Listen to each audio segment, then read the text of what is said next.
Hello friends, स्वागत है आपका मेरे यूट्यूब चैनल पंकज एक्सपर्ट पर। आरबीआई असिस्टेंट ऑफिसर की भर्ती 2023 जो कि आ चुकी है, तो उसका फॉर्म हम कैसे भरें। उस साथ ही में हम आपको बता दें कि इसमें इसी तरीके से हम सभी बैंकों के फॉर्म भी भर सकते हैं, जिसमें लास्ट डेट इस बैंक की फॉर्म की लास्ट डेट है 4 अक्टूबर 2023। साथ ही में आपको बता देता है कि सभी फॉर्म एसबीआई के इसी तरीके से भरे जाते हैं, जो कि आगे स्क्रीन में बताने वाले हैं। तो यहाँ पे हम स्क्रीन पे की ओर चले जाते हैं, तो यहाँ पे जिस भी भाई की ऑलरेडी लॉगिन आईडी बनी हुई है आईबीपीएस के थ्रू, तो वो अपना यूज़र आईडी और पासवर्ड डाल के और कैप्चर कोड डाल के सबमिट कर सकता है, लॉगिन कर सकता है। और अगर जिसके पासवर्ड अगर फॉरगेट हो जाते हैं, तो ये फॉरगेट का ऑप्शन दिख रहा होगा, तो आपसे अपन फॉरगेट पासवर्ड करके अपन पासवर्ड लेके सबमिट कर सकते हैं। अगर जिस भाई का रजिस्ट्रेशन नहीं हो रखा है, तो यहाँ पे क्लिक है तो न्यू रजिस्ट्रेशन पर क्लिक कर लेते हैं। वहाँ जाके अपन अपना रजिस्ट्रेशन कर क्लिक करने के बाद में इस प्रकार की टैब खुल जाती है। यहाँ पे अपना कैंडिडेट का फर्स्ट नेम डालना होता है, फिर कंफर्म फर्स्ट नेम डाल लेते हैं, मिडिल नेम हो तो मिडिल नेम डाल लेते हैं, उसके बाद में लास्ट नेम पे यहाँ पे डाल लेते हैं अपन। और यहाँ मोबाइल नंबर रजिस्टर कर लेते हैं, जिस पे अपने पास लास्ट में ओटीपी आ सके। और यहाँ मेल आईडी अपन डाल लेते हैं, उसका सिंबल दिया हुआ है, तो यहाँ पे अपन gmail.com डाल लेते हैं, उसमें कंफर्म ईमेल आईडी कर लेते हैं, कैप्चर कोड डाल के 7 नेक्स्ट पे क्लिक कर देते हैं। 7 नेक्स्ट पर क्लिक करने के बाद में यहाँ पे अपने पास में फ़ोटो साइन अपलोड करने का ऑप्शन आ जाता है। तो अपने पास फ़ोटो साइन यहाँ पे कटिंग हुए हैं, तो उसको अपन अपलोड कर लेते हैं। उसके बाद में आई कन्फर्म पर क्लिक कर लेते हैं। देन साइन अपन अपलोड कर लेते हैं। साइन अपलोड करने के बाद में यहाँ पे अपने पास आता है आई कन्फर्म का। तो उसके बाद में आई कन्फर्म करने के बाद नेक्स्ट बटन पर क्लिक कर देते हैं। नेक्स्ट बटन पर क्लिक करने के बाद में यहाँ पर इस प्रकार की अपने पास में टैब खुल जाती है। यहाँ अपने पास में थर्ड स्टेप होती है, जिसमें अपन को कैटेगरी भरनी होती है, किस भी कैटेगरी में आती है वो। उसके बाद में यहाँ अगर पर्सन डिसेबिलिटी हो तो डिसेबिलिटी, नहीं तो नो कर देना है।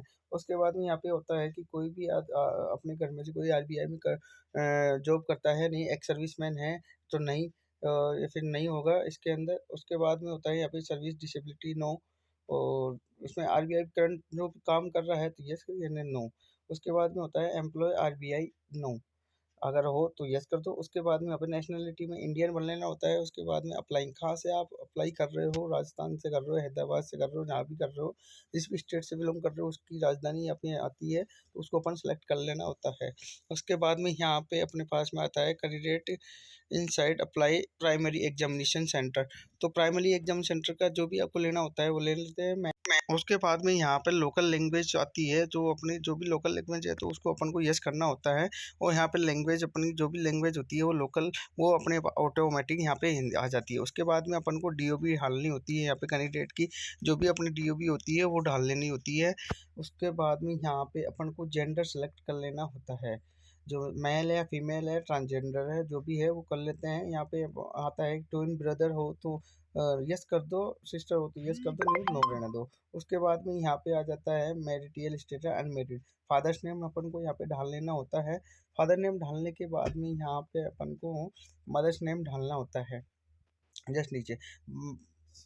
मेन बात यहाँ पे ये होती है कि जिन जिन जिस पर भी रेड मार्क लगा होता है, उस रेड मार्क को अपन को भरना होता है, वो कंपलसरी है, उसको भरा जाएगा यहाँ पे। फिर उसके बाद में अपन को भर लेना होता है एड्रेस।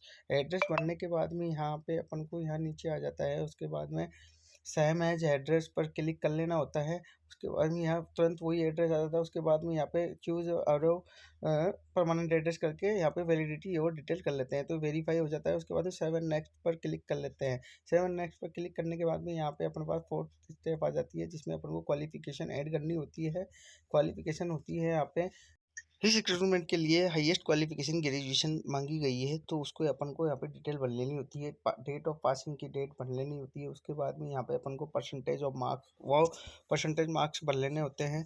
उसके बाद में यहाँ पे name of university of institute, तो यहाँ पे अपन को नेम ऑफ यूनिवर्सिटी, जो भी आपकी यूनिवर्सिटी, जिस भी यूनिवर्सिटी से आपने डिग्री प्राप्त की है उस डिग्री का नाम यहाँ पे, उस यूनिवर्सिटी का नाम हम यहाँ पे लिख लेते हैं। उसके बाद में क्लास ग्रेड, किस ग्रेड से आप पास हुए हो, फर्स्ट डिवीजन सेकेंड डिवीजन, तो यहाँ पे अपन को ढाल लेना होता है। उसके बाद में यहाँ पे अपन को पोस्ट ग्रेजुएशन की डिग्री भरनी हो तो भर दे, नहीं तो जिसके पास अवेलेबल हो तो वो भर सकता है। तो जैसे कि अपन ने यहाँ पे भर दी है, तो यहाँ पे अपन को भरने के बाद में यहाँ पे do you have knowledge of word processing on PC, तो आपको यहाँ पे कंप्यूटर की नॉलेज है तो यस करके यहाँ पे अपन को जो भी डिग्री कर रखी है वहाँ पे अपन को ढाल लेनी होती है। उसके बाद में आपको एक्सपीरियंस के बारे में पूछता है तो वहाँ अपन को नो कर लेना होता है, अगर हो तो यस कर दो, उसकी डिटेल भर देनी होती है। उसके बाद में लैंग्वेज नो पे यहाँ पे बोल सकते हो, लिख सकते हो, स्पीक कर सकते हो, उसमें इन तीनों पे क्लिक कर देना होता है। इंग्लिश हिंदी दोनों में से कोई सी भी लिख सकते हैं। उसके बाद में अपन को यहाँ पे वैलिडिटी और डिटेल पर क्लिक कर लेना होता है। सबसे पहले अपन को वैलिडिटी कर लेनी होती है। उसके बाद में यहाँ पे 7 नेक्स्ट पर क्लिक कर लेते हैं। उसके बाद में यहाँ पे अपन को कंफर्मेशन पेज करवाता है, जिसमें अपनी डिटेल अपन को फिर से टैली कर लेनी होती है।